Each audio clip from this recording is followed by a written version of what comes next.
안녕하세요. 오늘도 사연살롱을 찾아주셔서 감사합니다. 저는 수도권에 사는 30대 후반 여성이에요. 저는 몇 달 전 못된 남편놈과 약 2년의 결혼 생활을 끝낸 돌싱이에요. 다행히 아이는 없어서 마음먹고 이혼할 수 있었죠. 아이가 없어서 쓸쓸했는데 그랬기 때문에 이혼이 쉬웠다는 게 어떻게 생각하면 모순이기도 해요. 저는 다른 건 다 참을 수 있었는데요. 결정적으로 제가 더는 이 인간하고 못 살겠다 싶었던 건 바로 신혼 때부터 저를 속이고 돈을 빼돌리고 있었기 때문이에요.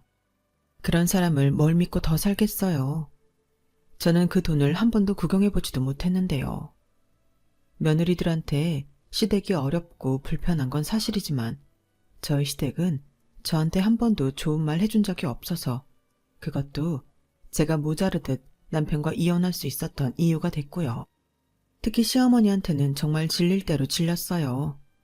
시아버지는 원래 말도 없고 집에 잘 안 있고 친구들 만나서 술 마시는 거 좋아하는 양반이라 별로 부딪힐 일도 없었는데요.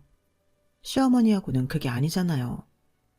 제가 잘 하려고 했던 시간과 노력이 너무 아까울 만큼 정말 끝까지 저를 치를 떨게 만들었어요.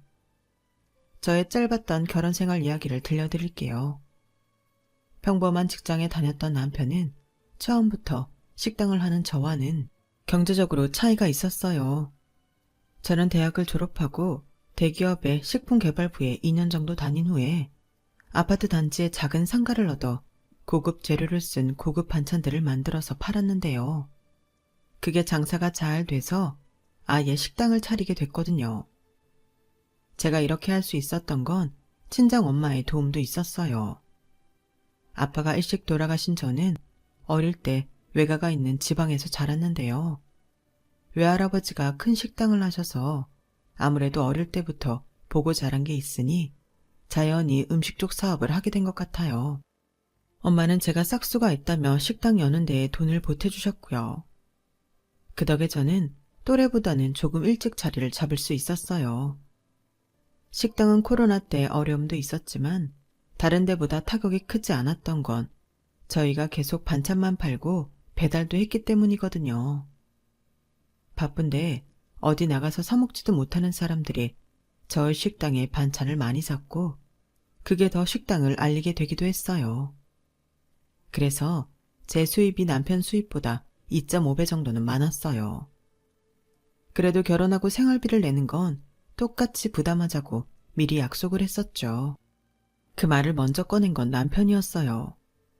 혜정아, 아무리 부부라고 해도 각자 번 돈은 각자 관리하고 생활비는 반씩 내는 게 맞는 것 같아. 네가 나보다 더 많이 번다고 너한테 생활비 부담 지을 생각 없어. 먼저 그렇게 말해주니 고마워. 우리 각자 내는 생활비 철저히 날짜 지켜 넣기다. 알았지? 물론이지. 우리 사는데 쓰는 건데 꼭 지켜야지. 하지만 남편의 이 약속은 말뿐이었고 첫 달부터 계속해서 약속이 지켜지지 않았어요. 처음 생활비는 약속한 돈의 반만 넣었더라고요. 자기 생활비 반만 넣었던데 나머지 언제 나올 거야? 아, 내가 여행 가서 이거저거 좀 샀잖아. 부모님도 드리고 장모님 드린다고 내가 지출을 과하게 했네. 다음 달부터는 꼭 챙겨 넣을게. 이 말도 거짓말이었고 남편은 돈을 안 넣거나 일부만 넣는 일을 계속 반복했어요. 그러다가 결혼하고 8개월쯤 한바탕 싸웠죠. 대체 한 달에 120만 원씩 주는 생활비를 왜 못 넣어? 혹시 나 모르게 뭐 하는 거 있어? 안 그래도 경조사비나 이런저런 자잘한 거 내 돈으로 다 나가잖아. 내가 더 버니까. 근데 왜 당신 월급에서 120만 원을 못 빼? 아, 미안해. 이번 달부터는 꼭 제대로 넣으려고 했는데 카드값이 줄지를 않네. 근데 혜정이 너도 좀 그렇다. 돈으로 이렇게 사람한테 빡빡하게 굴어야겠냐? 막말로 부부 사이에 뭐 떼먹고 그런 게 어딨어. 너무 계산적으로 살지 좀 마. 네가 그래서 사업하는 건지 모르겠지만 남의 자존심 너무 짓밟는 거 아니야. 다음 달부터 그동안 못 넣은 거 나눠서 조금씩 더 넣을게. 하지만 생활비 넣을 때가 되면 또 어김없이 돈이 없다고 했죠. 싸우고 말다툼하고 그러는 것도 질렸고 이제는 어째야 하나 하고 일단 지켜보기로 했어요. 아무리 부부 사이라고 하지만 경제적 문제를 자꾸 한쪽에 기대니 그게 좋은 건 아니더라고요. 더구나 결혼 전에 약속까지 했었잖아요. 각자 번 돈은 각자 관리하고 생활비만 똑같이 통장에 넣자고요. 남편이 이제나 저제나 약속을 지키려나 기다리는 중에도 양가의 명절 선물이며 용돈, 부모님 생신 비용에 어쩌다 있는 외식비까지 전부 제가 부담하고 있었어요. 제가 그런 돈 쓰는 걸 굳이 따지고 그러는 사람은 아니었는데요. 남편이 제가 돈 내는 걸 너무 당연하게 생각하고 있더라고요. 혜정아, 이번 설 우리 결혼하고 처음인데 우리 부모님 용돈도 같이 좀 챙겨줘. 명절에 며느리가 시부모님 챙겨드리면 얼마나 기분 좋겠어. 참, 봉투는 엄마 아빠 따로 준비해줘. 같이 하면 또 두 분 싸우신다. 현금 한 50만 원씩 하면 되겠다. 그럼 자기가 우리 엄마 설 용돈 챙겨드려. 우리 엄마도 사위가 챙겨주면 더 기분 좋으실 거 아니겠어? 알았어. 그럼 자기가 봉투에 50만 원 넣어서 나한테 줘. 내가 장모님한테 드릴게. 뭐? 시부모님 용돈도 내 돈으로 드리고 우리 엄마 용돈도 내 돈으로 하라고? 그런 게 어딨어. 자기도 회사에서 명절 보너스 받았잖아. 그걸로 우리 엄마 드려. 나는 이번에 우리 결혼식 와주신 친척분들한테 스팸이라도 돌려야지. 한두 명도 아니고 그것만도 얼마인지 알아? 그리고 말이 스팸이지 요즘 다른 거 원하는 사람들도 많아서 이것저것 다양하게 골랐더니 몇백원 확 나가더라. 그러니까 부모님 용돈은 여유 있는 자기가 준비해. 그렇게 말하니 할 말이 없더라고요. 아무튼 돈 문제 이야기할 때는 어찌나 말을 잘하는지 제가 말빨이 딸렸어요. 저희는 양가 부모님한테 매달 용돈을 드리지 않았기 때문에 1년에 몇 번 용돈 드리는 건 어렵지 않았어요. 그렇게 된 건 결혼할 집 장만을 제가 했기 때문이거든요. 나도 이 집 계속 대출금 내야 되는데 매달 양쪽 부모님 용돈까지 드리면 우리 너무 빠듯할 것 같아. 그러니 그건 생략하고 대신 명절하고 생신하고 어버이날 잘 챙겨드리자. 네가 좋을 대로 해. 어차피 이 집 네가 사는 건데 내가 뭐라고 할 수 없지. 그런 건 우리 엄마 아빠도 이해하실 거야.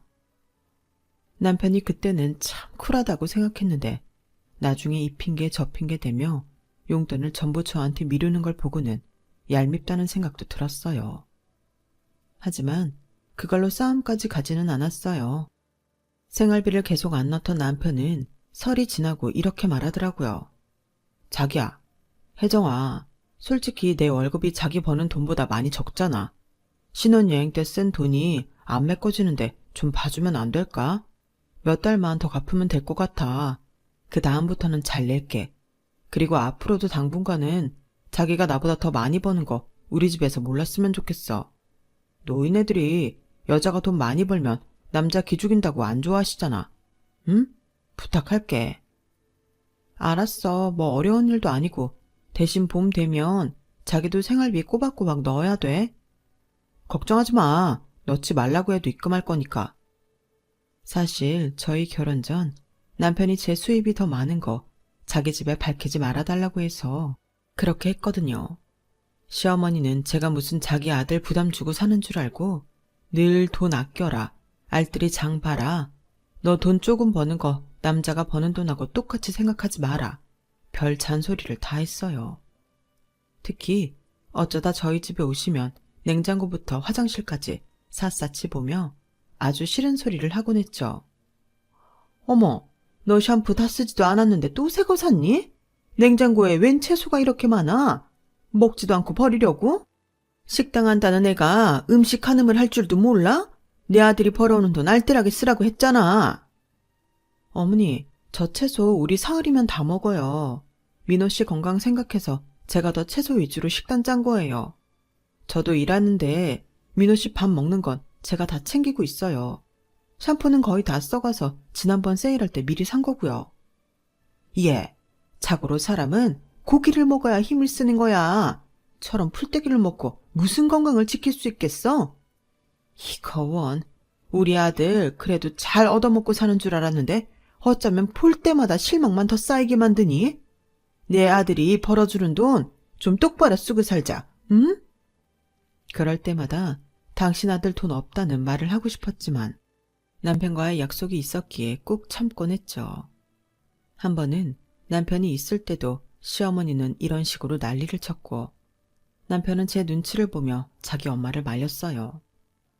엄마가 몰라서 그렇지. 혜정이 요리 진짜 잘해. 그리고 요즘 일부러 채소 먹는 거 몰라? 혜정이가 잘하고 있으니까 그렇게 뭐라고만 하지 마.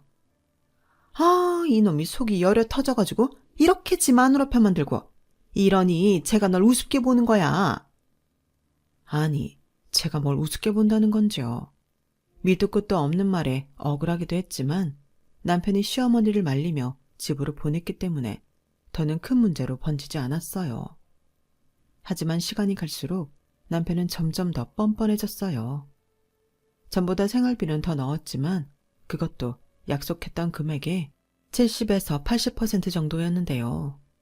남편은 제 식당의 매출이 얼마인지 어느 정도는 짐작하고 있었는데 저는 남편의 경제 상황을 전혀 알 수 없었어요.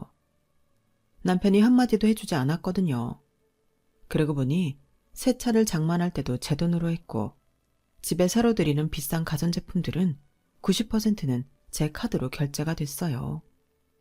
남편이 결제한 건 새로 나온 대형 모니터 하나 정도였고요.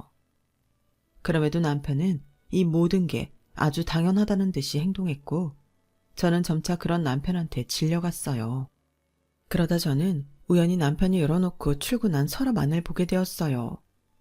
제가 그날은 몸이 안 좋아서 식당에 늦게 나가느라 방 정리를 좀 해두고 있었거든요. 그런데 통장 몇 개 내역서를 뽑아둔 게 있더라고요. 물론 봐서는 안 되는 거긴 하지만 저는 남편이 통장을 몇 개 갖고 있는지 얼마나 자산이 있는지 전혀 몰랐기 때문에 너무 궁금했어요. 제가 그 사람 아내인데 궁금하잖아요. 하도 돈이 없다, 쪼들린다 하는 사람이라서 대체 얼마나 돈이 없길래 그러나 싶은 마음도 있었고요. 그런데 이게 주식 계좌더라고요. 명의는 남편과 시어머니였고요. 저는 그 내역을 보다가 정말 어이가 없었는데요. 3천만 원이 넘는 돈이 있었지만 잃을 때도 꽤 있었더라고요. 그러니까 이 사람은 저 몰래 자기 엄마하고 주식 투자를 하느라 다른 데에 돈을 쓰지 않았던 거예요. 그걸 전부 저한테 떠맡기면서 말도 안 했고요. 이게 대체 언제부터였을지 감도 안 오는데 마침 내역서 아래로 종이 통장이 보이길래 일단 보기로 했어요. 나중에 무슨 말을 듣든 일단 진실을 알아야 했거든요. 그건 남편 급여 통장이었는데 결혼을 했을 때부터 꼬박꼬박 시어머니 시아버지한테 각각 30만 원씩 용돈을 보냈더군요. 그보다 더 많이 보낸 달도 있었고요. 저는 이참에 그 서랍을 다 뒤져보았고 거기서는 더 기막힐 서류가 나왔는데요. 바로 상가 계약서였어요.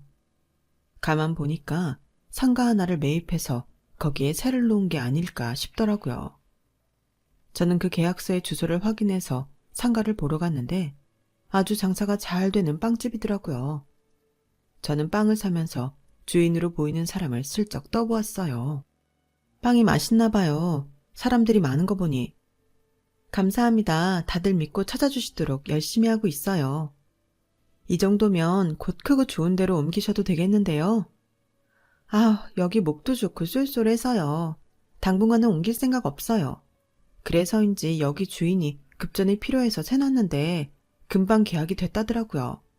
저는 주인이 바뀌어서 어찌 될지 좀 긴장되긴 하네요. 물어보지도 않은 것까지 술술 말해주는 주인 덕에 저는 사실을 확인할 수 있었어요. 그러니까 남편은 저한테 늘 돈이 쪼들린다면서 시어머니와 주식 투자를 했고 매달 시댁에 용돈도 보냈고 거기에 더해 상가까지 매수했던 거였어요.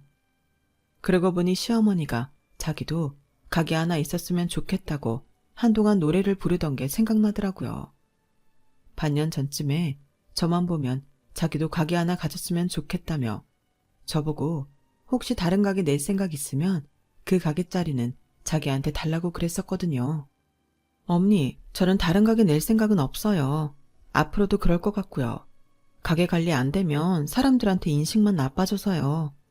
저는 제가 관리할 수 있는 선에서 최선을 다하려고요. 아니, 내가 주인으로 있으면 누가 그거 관리를 소홀히 하겠니?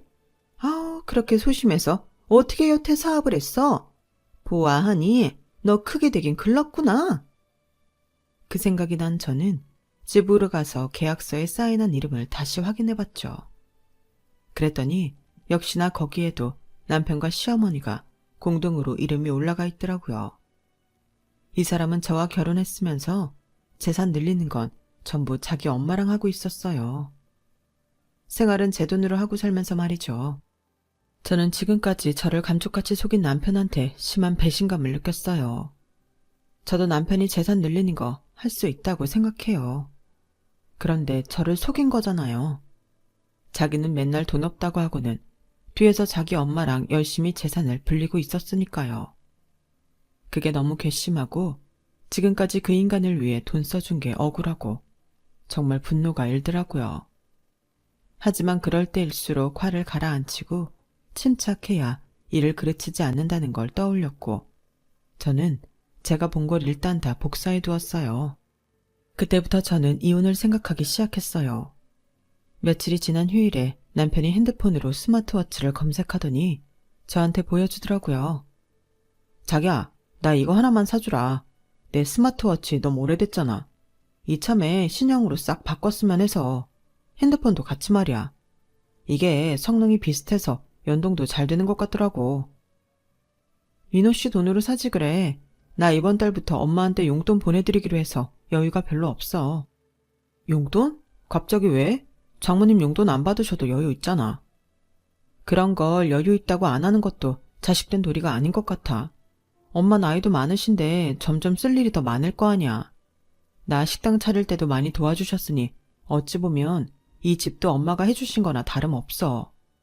그래서 투자하신 인센티브 드리는 셈 치고 엄마한테 한 달에 300만 원씩 드릴 거야. 그랬더니 남편이 놀라서 보고 있던 핸드폰까지 떨어뜨리더라고요. 뭐라고? 300만 원? 갑자기 무슨 말을 하는 거야? 우리도 앞으로를 생각해서 돈을 모아야지. 장모님 돈이 궁하신 것도 아니잖아. 나는 우리 집에 그렇게 못하는데.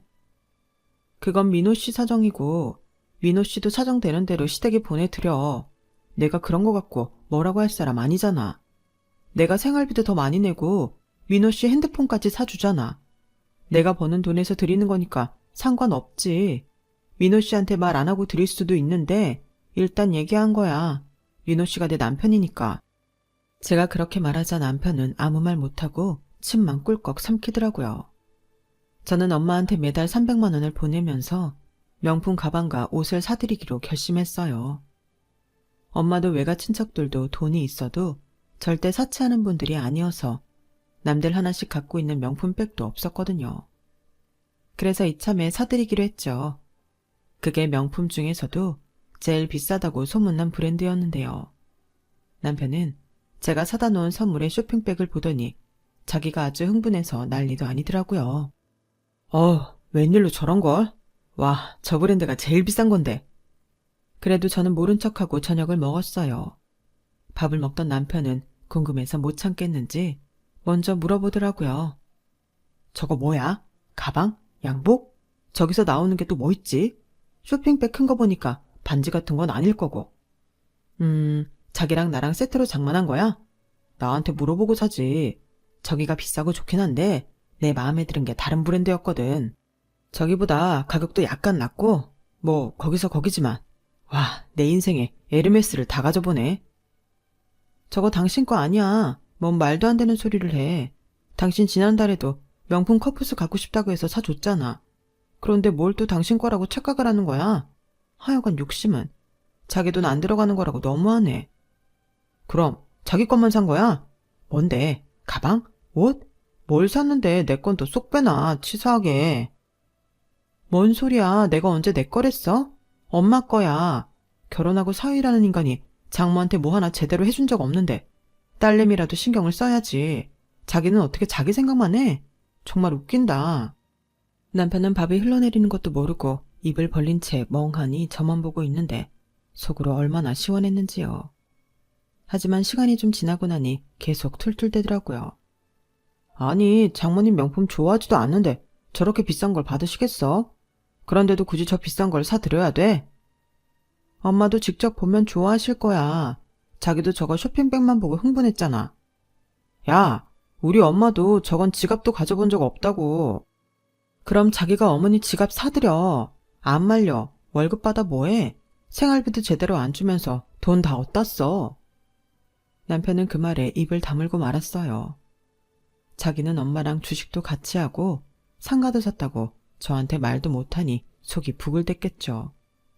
그런데 돈 들어가느라 스마트워치 바꿀 돈이 없어 저한테 사달라고 했으니 말이에요. 저는 다음날 엄마를 찾아가 명품 가방과 옷을 드렸어요. 마침 그 다음 주가 엄마 생신이어서 미리 하는 셈 치는 거라며 거절하는 엄마에게 억지로 떠안겼죠. 그리고 엄마 생신날이 됐을 때 남편은 같이 밥을 먹으면서 아주 똥 씹은 표정을 하더라고요. 엄마, 나랑 저 사람 같이 산 거 아니고 나 혼자 선물 산 거니까 오늘 밥값은 저 사람이 낼 거야. 그런 줄 알아. 아우, 내가 불렀는데 내가 사야지. 그게 무슨 소리야? 생일 핑계대고 사위 밥 한 번은 먹여야지. 됐어, 엄마. 시부모님 생신 때도 내가 밥 샀어. 그러니까 민호 씨가 밥 살 거야. 그렇지, 자기야? 네. 맛있게 드세요, 장모님. 남편은 마지못해 엄마한테 웃는 얼굴을 하는데 진짜 그 얄미운 면상 한 대 쥐어받고 싶었지만 당황하는 모습이 속으로 꽤 재미도 있었어요. 하지만 그날 이후 저한테 완전히 삐진 남편은 얼마 있다가 짐을 싸서 나가버리더라고요. 뭐 하는 거야? 왜 이래? 아, 그냥 요즘 좀 갑갑해서 그러니까 며칠 나갔다 올게. 그래, 그럼 오고 싶을 때 알아서 들어와. 제가 무심하게 말하자 남편은 얼굴을 실룩거리더니 그 길로 나가버렸어요. 그런데 바로 다음날 저녁에 퇴근을 하고 막 집에 왔는데 바로 벨소리가 울리더라고요. 시어머니였어요. 문을 열어드리니 시어머니는 열이 잔뜩 받은 표정으로 씩씩대며 저를 노려보더라고요. 너 대체 뭐 하는 애야? 왜 애가 집을 나오게 만들어? 너 그 잘난 식당 하면서 얼마나 아이를 짜증나게 했으면 우리 아들이 가출을 하니? 너 밥도 제대로 안 해준다더라? 그래, 너 살림하는 꼬라지 보고 싹이 노랗다 했는데 집으로 짐 싸갖고 온 내 새끼 보니 속이 터졌어. 그리고 너 민호가 한 말 사실이냐? 사돈한테 300만 원씩 준다는 거? 네, 맞아요. 한 번 아니고 매달 드릴 거예요. 그리고 며칠 전 생일 선물로 에르메스 가방하고 옷도 사드리고? 네, 생신이잖아요. 그래서 해드렸는데요.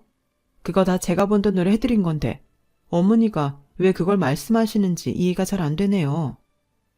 예, 네가 번 돈이 얼마나 된다고 그런 비싼 걸 샀다는 거냐? 보나마나 우리 아들 돈 다 뺐었지. 그러니까 민호가 억울해서 저렇게 짐 싸들고 집에 온 거 아니겠어?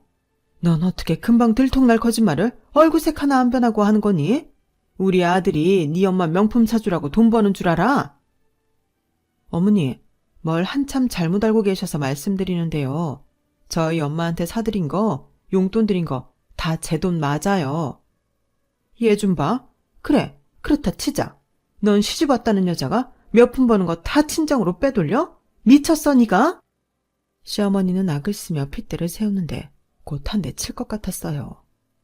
저는 더 이상 이런 수모를 참을 이유가 없었기 때문에 지금까지 숨겨왔던 일을 터뜨리기로 했어요. 돈 빼돌린 건 제가 아니고 어머니 아들이잖아요. 두 사람 같이 주식 투자하고 꽤 잃기도 했던데요. 통장에 몇천 정도 있고요. 그리고 시댁으로 그 사람이 계속 돈 보냈잖아요. 제가 모를 것 같으세요? 여태 저한테 입 다물고 그렇게 돈 갖다 쓰시면서 한마디 언질도 안 해주신 건 어머니죠. 무슨 소리냐? 용돈이라니. 나는 그런 거 받은 적 없다. 시어머니는 놀라서 얼굴이 빨개졌으면서도 시치미를 딱 떼더라고요. 화가 난 저는 핸드폰에 찍어놓은 거래 내역서와 통장, 그리고 상가 계약서까지 전부 시어머니한테 보여줬어요. 어머니도 어쩜 그러세요? 아들이나 엄마나 정말 똑같네요. 이게 뭔 줄 아세요? 어머니랑 민호 씨 이름으로 된 주식 계좌하고 시댁에 보낸 통장 내역하고 상가 계약서예요. 제가 없는 말 하는 사람인 줄 아세요? 이 정도 증거 없이 이런 말을 할 리가 있겠냐고요. 시어머니는 엄청 당황해서 얼굴이 더 빨개져서 말을 더듬었어요. 아니, 그걸 어디서 났냐? 네가 우리 민호 서랍 뒤졌어? 아니요, 서랍이 활짝 열려있던데요. 저 보라는 듯이요. 시어머니는 잠시 뭘 생각하는 듯 하더니 곧 뻔뻔하게 이러더라고요. 예, 아들이 자기 엄마 챙기는 게 뭐 나쁘니? 그게 뭐 큰 문제라고 이 난리야? 우리 아들이 버는 돈으로 내가 좀 썼다는데 뭘 그래? 그럼 어머님도 제가 쓴 돈으로 친정엄마 챙기는 거 뭐라고 하지 마셔야죠. 그리고요, 저는 친정엄마 이렇게 챙기면서도 저희 가정 다 챙기는데요. 민호 씨는 집에 돈 거의 안 주거든요. 이건 뭐가 잘못된 거 아니겠어요? 민호 씨가 결혼을 했으면 저랑 사는 가정을 챙겨야지. 왜 아직도 어머니랑 시댁을 챙기고 있어요? 저처럼 생활비를 책임지지도 못하면서요.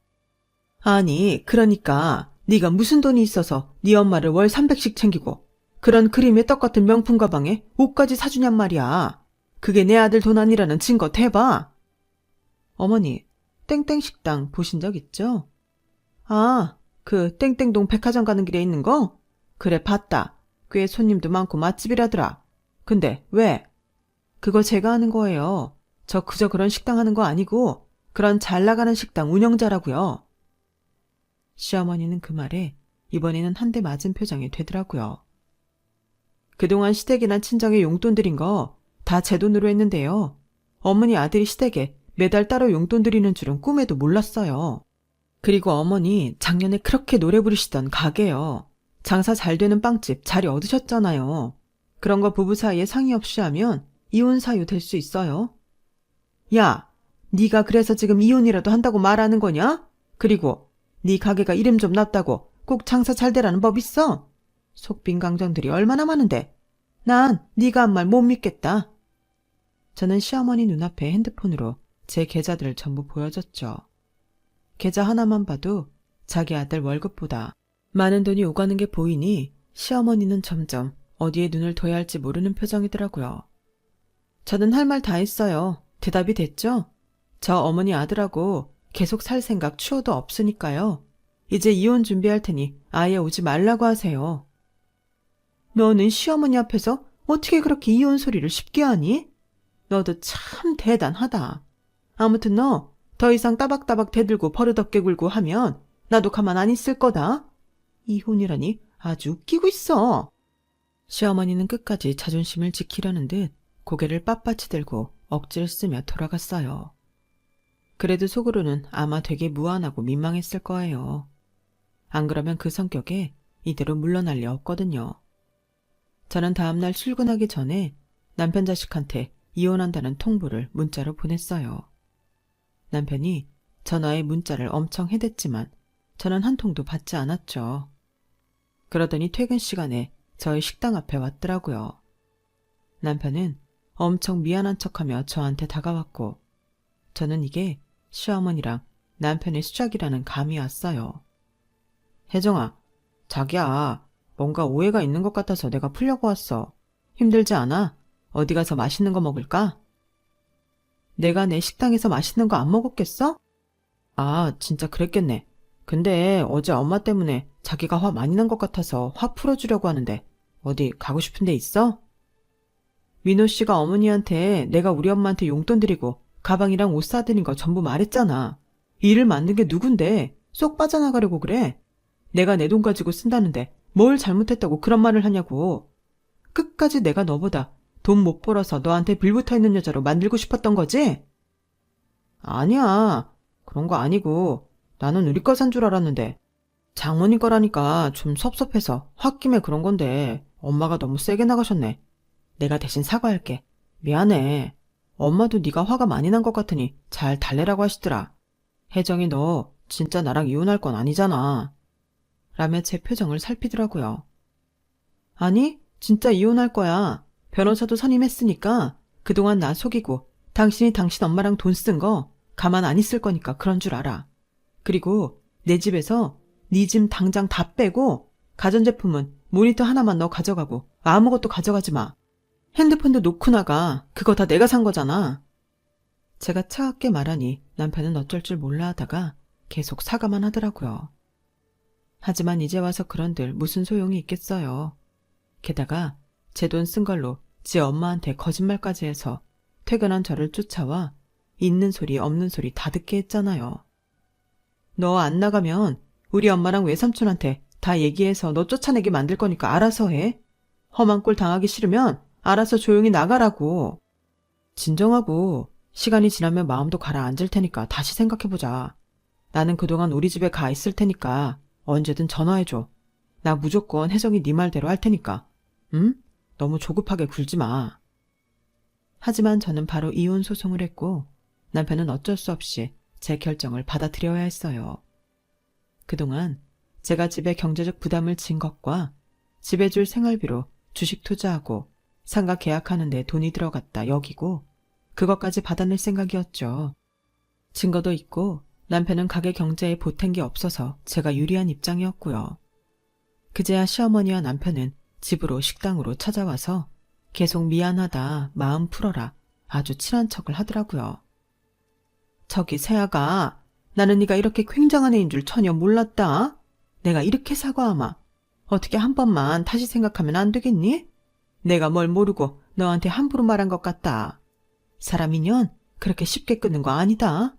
너도 살면서 이혼이라는 게 얼마나 네 인생에 치명적인지 알게 되는 것보다는 그냥 잘 봉합하고 사는 게 낫지 않겠어? 어머니, 제가 돈 잘 번다니까 이러시는 거잖아요. 제가 어머니 아들보다 돈 못 번다고 생각할 때는 얼마나 저를 무시하셨어요. 제가 왜 제 인생을 그런 집안이 허비해요. 그럴 생각 없고요. 생활비로 쓸 돈 주식에 투자하고 상가 계약했으니 그 돈 돌려받을 거니까 그렇게 아세요. 결국 남편은 저를 찾아와 합의해달라고 사정사정했는데요. 저는 괘씸해서 끝까지 소송을 밀어붙였어요. 그렇게 9개월쯤 지나 몇 달 전 저는 이혼 소송에서 승소를 했고요. 위자료와 남편이 경제적으로 편취한 돈을 얼마간 받아냈어요. 저와 남편은 이혼으로 약 2년간의 결혼 생활을 마무리했어요. 몇 달 전 일인데 그 후 남편은 쭉 연락을 딱 끊어서 어떻게 사는지 전혀 모르겠네요. 저는 지금 엄마와 함께 살고 있어요. 제가 어떻게 살았는지 들으시고는 오히려 잘했다며 앞으로 인생이 더 창창하니 더 좋은 날이 있을 거라며 격려해 주셨어요. 역시 인생에 제 편이 되어주는 건 가족밖에 없는 것 같아요. 특히 엄마요. 제가 이혼한 게 믿기지 않을 때도 많지만 현실이니 받아들이고 더 나은 삶을 살기 위해 노력하려고요. 저런 집안을 참고만 사는 것도 능사는 아니라고 생각해요. 저처럼 이혼하신 분들 있으면 같이 힘내어 잘 살자고 하고 싶네요. 제 이야기는 여기까지예요. 끝까지 들어주신 모든 분들 건강하시고 매일 행복하시기를 바랄게요. 감사합니다. 여러분, 사연 댓글에 응원과 현명한 조언 부탁드려요. 좋아요와 구독은 저에게 큰 힘이 됩니다. 오늘도 좋은 일 가득하세요.